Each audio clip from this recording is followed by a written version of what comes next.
Hi,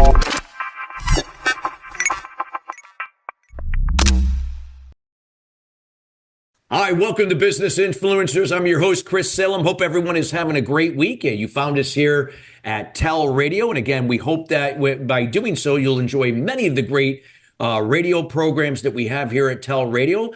Business Influencers now has been here for almost 3.5 years. It's hard to believe we've been around that long, but yes, we have. And again, it's thanks to you, the listeners, each and every week joining us that we continue to grow.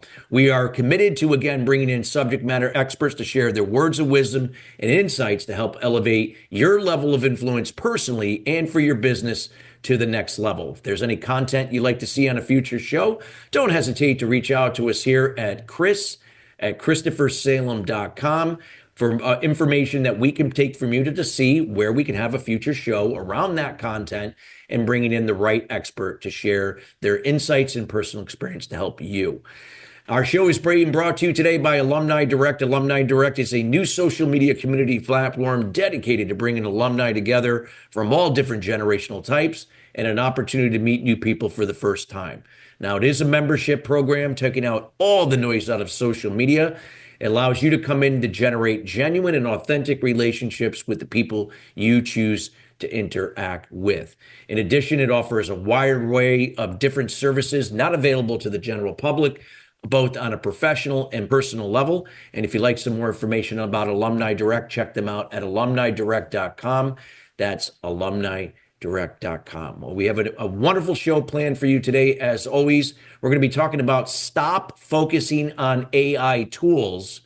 Start thinking about use cases. So if you're using AI for your business or still trying to figure it out, chances are you found some inefficiencies, maybe a productivity booster too. Emails get written faster, reports are done at higher speed, blog posts, proofreading, and so on. No problem. Well, these are all legitimate use cases. And if you are saving time and money, that's great. But if that's all you're doing and you're missing the boat, especially when it comes to your marketing and communication content, well, we got the right person here today that's going to help us to distinguish that and lead you down a better path and how you can get more out of the tools in conjunction what you're doing with your use cases. And we are here with Dan Nestle. Dan is an award-winning strategic communications executive, communications technology leader, and host of the Trending Communicator podcast, named to PR Week's Dashboard 25 in both 2023 and 2024, and recognized on the Propel 100 list of the most influential PR tech leaders in the world for 2025. And he is at the forefront of AI and innovation in communications. With over 2 decades of corporate and agency experience, Dan brings proven expertise in corporate and brand communications, integrated marketing, content strategy, social media, and brand storytelling. His deep understanding of emerging trends like the generative AI and comms tech enables him to bridge the gap between strategy and innovation, helping organizations adapt and thrive in rapidly evolving landscapes. Now, I can keep going on and on and on. Dan has been in this business a long time. He spent 16 years in Japan, speaks Japanese, which maybe he might do today. Who knows? We'll find out. But with that being said, without further ado, we welcome Dan Nestle to the show. Dan, how you doing today? Konnichiwa, Chris. How you doing? Hajimemashite, Dan desu. See, there's the Japanese I'm going to throw. There you go. I love it. The rest I promise to be in English. Just listening to the intro, I really realized that the bar is set kind of high. So I'm really excited to be here, though. I appreciate your invitation. Glad to be here. Talk about AI. Talk about marketing, communications. Anything that can help our listeners. Absolutely. Well, let's definitely do that. And I mean, nobody these days is a stranger to AI tools. A lot of people on various levels are using ChatGPT, Claude AI, Gemini. I mean, God, there's so many out there now. But I guess, in itself, are these people dependent upon these tools? I always say you should never become dependent upon anything. But yet, if these tools are utilized correctly to help you, to offset anything that could be a weakness, okay, that's a good thing. But it's also got to be tied to a bigger picture, a strategy, like you said, a use case. If we could talk a little bit about that, if you could paint a picture for the listeners, Dan, I think that would really help to provide a framework of today's Yeah. topic and discussion, and then what you're going to share with us today.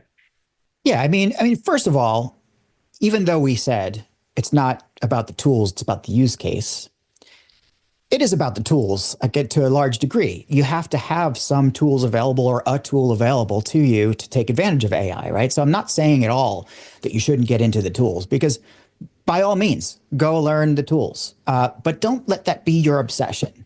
Yeah.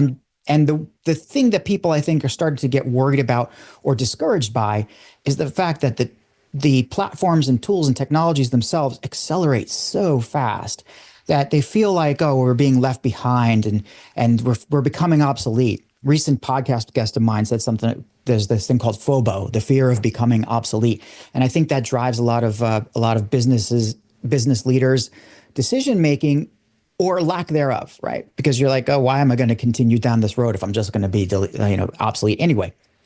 So rather than obsess on are we using the right tool or is there, do I have the latest version? Oh gosh, I have ChatGPT. Do I need to go get Gemini now? Do I need to go get Claude now? Do I need to get all these things now?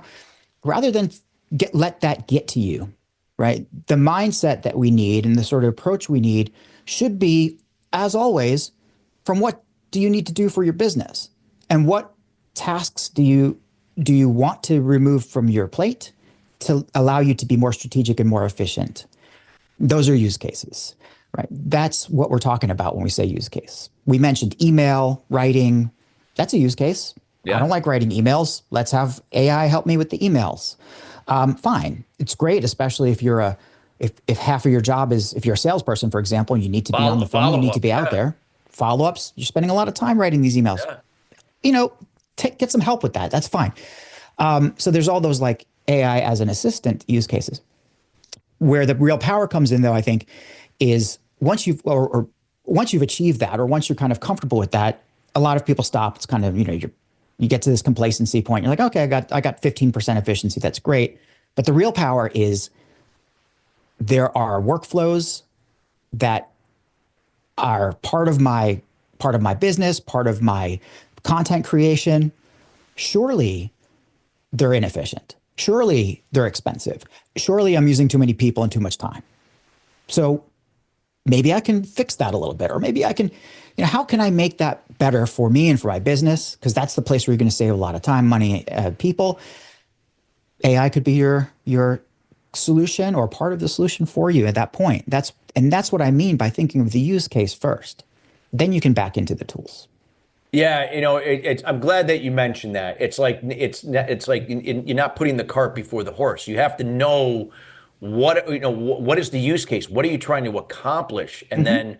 then back in the process, the steps that are going to be necessary and Yeah. so on. So this way you don't get, if you start with the tools, but then you don't have the rest of the process, then how are you going to get to, Yeah. accomplish what that use case is aimed to do? Yeah. And if you have those tools and you start saying, oh, geez, look at this. It helps me with my email. Okay, I got it. I'm done. I'm finished.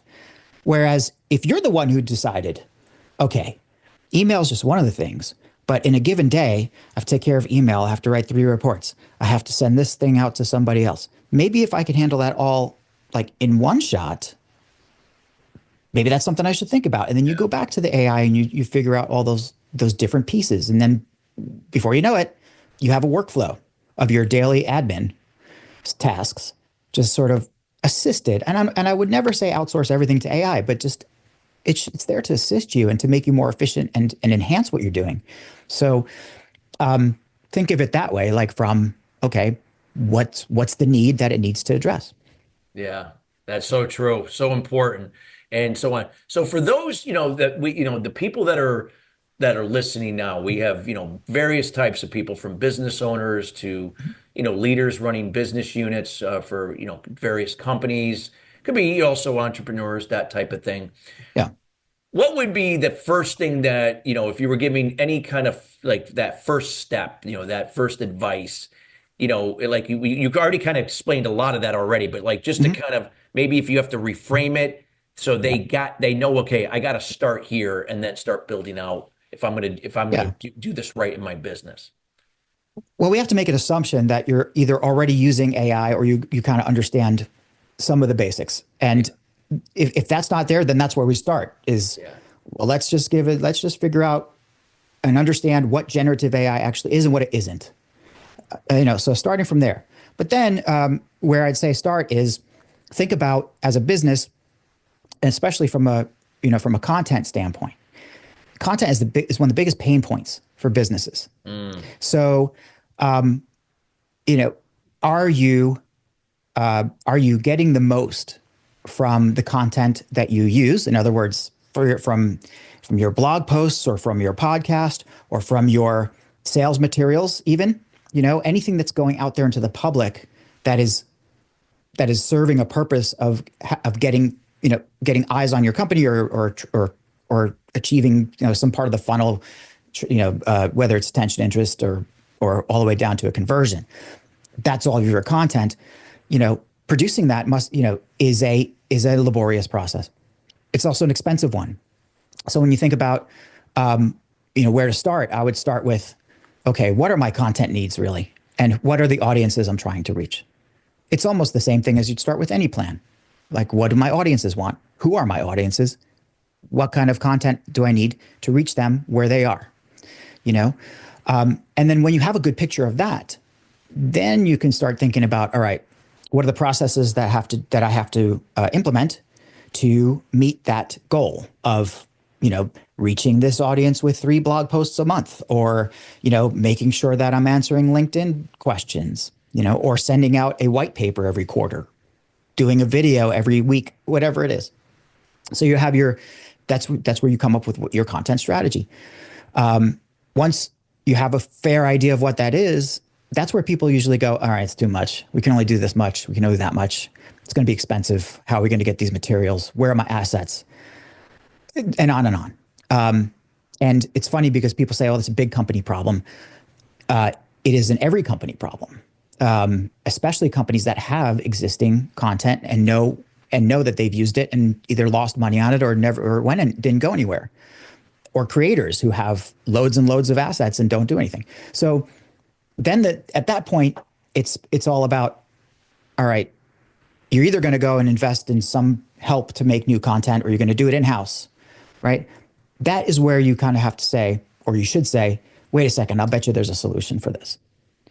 I wonder if I could use AI to help me. And it's that magic, I wonder if moment, or wouldn't it be great if moment. When that happens, it's usually like, let me try AI first. That's what I would do. Mm.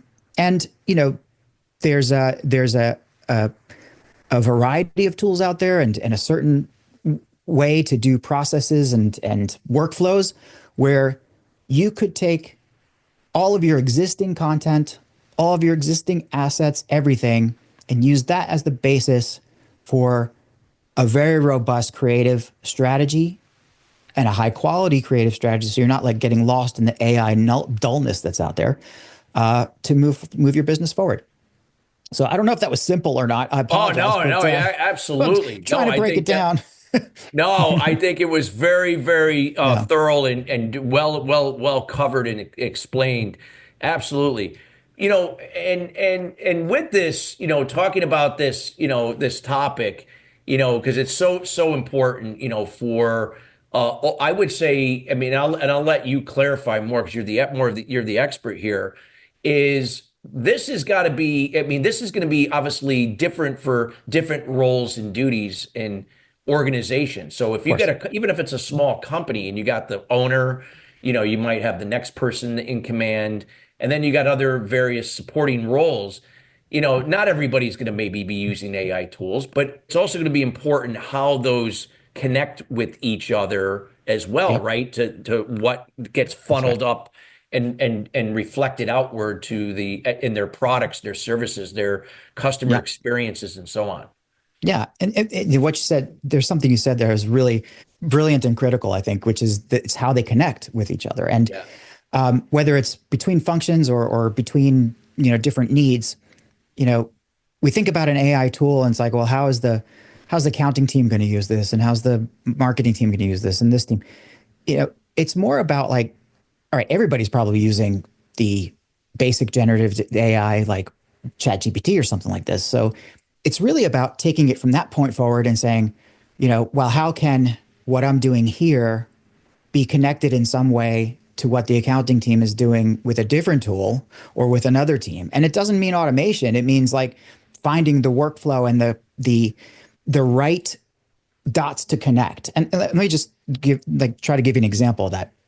So if you're the, if you're in the if you're trying to make sense of like your annual reports, if you're a bigger company and you have annual reports and you're trying to kind of, answer maybe investor needs or answer, the media or answer some kind of question about your company.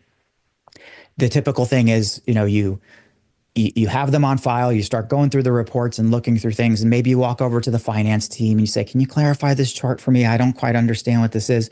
And then you got to go over and talk to somebody who was here 3 years ago who actually wrote the sustainability bit, whatever it is. There's a lot of pieces to connect. Well, if you could take all those reports and just put them into a simple notebook LM AI, essentially it's called retrieval augmented generation. But a little AI tool called Notebook LM, put all your annual reports, your PDFs in one place. You now have the capacity to connect all of those functions just by asking questions to the AI about those reports. And then you can go over to accounting or something and say, look, I just did my research, or it says for the past 7 years, the trend has been XYZ. Is that correct? And you validate, So you're using it in that way to cross functions and to improve your own understanding of your business. But then the real power comes in when you start to like say, okay, if I can do that with annual reports, well, what if I can take those same annual reports, and we'll just use the same thing. What if I could take those same annual reports that are sitting around and maybe generate like next month's blog posts from that? Mm. Nobody wants to hear about the financials, but maybe there's stuff in there like the CEO's vision or the, some initiative that happened. Yeah. So, you can work through your tool and just discover all the great things that your company has done, slap them together into a briefing document or into some sort of a research document, and then use that to then go over to another tool or just bring it to your desk and start writing, whatever the case may be. So you connect the output in that workflow to another tool that's going to help you refine that into the final product of the blog posts or the articles and so on. There are maybe there are for smaller businesses and for people out there who are just entrepreneurs or creators. You're not going to be working with annual reports, but I think you can get the idea. You can take a lot of your legacy content that you've already spent the time and effort to create and just sitting around collecting dust, throw it into a notebook. And now you have a research team for $20 a month, actually for free because there's a free version, but you have a research team now at your fingertips that can dig in and just extract specific information, insights based on ideas. The sky's the limit. You can ask it a lot of questions and you'll come up with things that you never dreamed of. Wow. That is really great analysis and what you shared there, Dan. So important. I hope listeners, you're getting great value from that. And if you got to go back and listen to this show again, which we encourage, there's a great information what Dan shared here. And Dan, what do you feel like, regardless of the size of the organization, everyone aspires to grow, right? We want to become more creative, more innovative. We want to elevate the customer experience. We want to retain and grow our clients, increase revenue, profit, other KPIs, whatever those may be, key performance indicators. What would you say that, with what you're sharing today, with these use cases and with, the AI playing a role in that, how important is that going to be overall for these organizations? Why they have to consider this as part of their overall strategy, and where that would rank? Well, first of all, from a purely from a content marketing and communication standpoint, your audiences are your customers. Yeah. Are all over the place, right? They're fractured. Yeah. They're no longer on one single platform. Even if you're in B2B and you only need to reach a small number of people, they're out all over the place. Yeah, they're in They're multiple also places. in It's multiple not like they places. read one magazine anymore, right? You know what I mean? Right. On top of that, they're tired of bad content. Like the internet, the social media channels, they've been flooded with boring, dull stuff. And, you know, without wanting to give any offense to any of our listeners, a lot of small businesses, a lot of B2B businesses, et cetera, don't really put a lot of money or resources into getting the best writers or finding people who are really creative, because it tends to be an expense, and they tend to be the ones who might rely more on AI to create, boring content. In the long run, that's a losing battle, because your competitors are just going to do it better, and they'll figure out ways to maximize their existing content before you do. Like it's really a race in some ways. So from that standpoint, like, to reach your audiences and to do it with quality, this is you should be considering how to really get the most out of what you already have and how to use the AI tools to do that. I referenced like the competitors. I think that's another huge point, is just that we're not living in a static situation here. There are there's more opportunity for an upstart brand or for a legacy brand to take a small amount of time, much smaller than they ever would before, to just figure out a few things to get their process faster. And guess what? That means you're going to have to get your process faster too. And again, you're in this competitive situation where you're trying to reach the same customers with similar content. It's not going to work. You have to figure out how to differentiate, how to really express your point of view, and also get things out there faster, more efficiently. Yeah. It's hard to do all that once. And then let's just talk about savings. I mean, just straight up efficiency and savings. Like, you don't have to spend the kind of money you would on an agency or on a freelancer necessarily to get the level of quality that you need to get to anymore. I mean, granted, you should invest a little bit in the upfront to kind of get up to speed on how to work with Yeah. these tools, but long run, I mean, you are really you'll not only will you realize the savings on that expense, you're also going to realize additional ROI on the content that you've paid to create for the last who knows how many years. So it's kind of a very low risk situation. And I will add that the tools are really cheap. It's like, if you're at an enterprise or, like, Oh, yeah. big company, it's still, you pay for each user, and it's a big expense. But if you're a small company or an entrepreneur, $20, and you have an incredible amount of resources available to you. Yeah. $20. And just think about, the amount of time you're saving from creating the content Mm-hmm. or correcting or, making sure everything grammatically, aligns. I mean, it's All of all it. being done in seconds for That's you right. to, yeah. You know, and then, at the other end of the scale, though, if this is being handled by AI in seconds, you'll be making a grave error if you think that, okay, I can just delegate everything, right? Yeah. So you're still going to need to be up on top of what looks like good writing, what is good content, and Yes. have good eyes on this, like, through the process, to make sure that what you're developing is really worth putting in front of a client. Absolutely. So, it's not just let's let the machines do it. It's more like enhancing what you do. I do tend to temper the time saving message. It is a time saver if we're just looking at a volume of content, but actually, this is a volume of content that you might never have done before. So you're actually creating a little bit more work to oversee all of this. But the payoff is in audience eyeballs. It's in fidelity to your company. It's in nurturing. It's in message. It's in so many different ways. Absolutely. Wow. You just really covered so many, just important areas. And I know we could keep going on and on about this, but I know we're getting near the end of the show. But I wanted to let you know that, again, we're going to definitely have you back on for, to Thanks. continue this conversation in the future here. And because I think there's more that has to be discussed here. And this is such an important area, and you are an expert in this particular area. Thanks, Chris. First of all, I want to thank you for, you taking the time out of your schedule to be here, including everybody here at TALRadio. and the board of advisors for the Touch of Life Foundation. What is the best way people can get in contact with you? What are you up to, or anything that you'd like to provide the listeners? Well, I am an open book.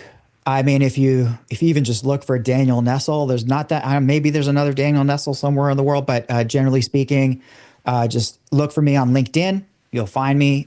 I'm very active on LinkedIn. You can go to thetrendingcommunicator.com for my podcast. You can go to my company website, which is Inquisitive Communications. That's B-inquisitive, be-inquisitive.com. And then you can just find me on the socials. I just started a new Instagram platform as well called it's Trending Communicator on Instagram. Probably not a lot there yet. I'm sort of between you and me and everybody who's listening. I am starting to begin my flexing of muscles as a video creator, and I haven't really done that before. So again, AI helps me to get a little braver with these things. So Instagram, Instagram Trending Communicator, be kind to me, is all I have to say. But yeah, We anywhere are really, just sure look that for it's it. going to be better than most people, and better than what you think. So we Oh, we will definitely make I'm sure. So we learning. highly encourage everybody connect with Dan. Based upon what he gave you, we'll make sure again all that information will be in the show notes as well. And again, Dan, thank you for taking the time again today to be with us. Oh, it's an honor and a pleasure, Chris. I'm really happy to be here, and I'm happy to come back anytime. Absolutely. And listeners, we want to thank you each and every week joining us here at Business Influencers. Again, we are committed to bringing subject matter experts like Dan in each and every week to share their words of wisdom and insights and personal experience to help take your personal and business level of influence to the next level. It's so important. Again, we encourage you to reach out to Dan upon listening to this show. Till then, everybody, have a great rest of your week, and we'll see you next week at the same time. Take care.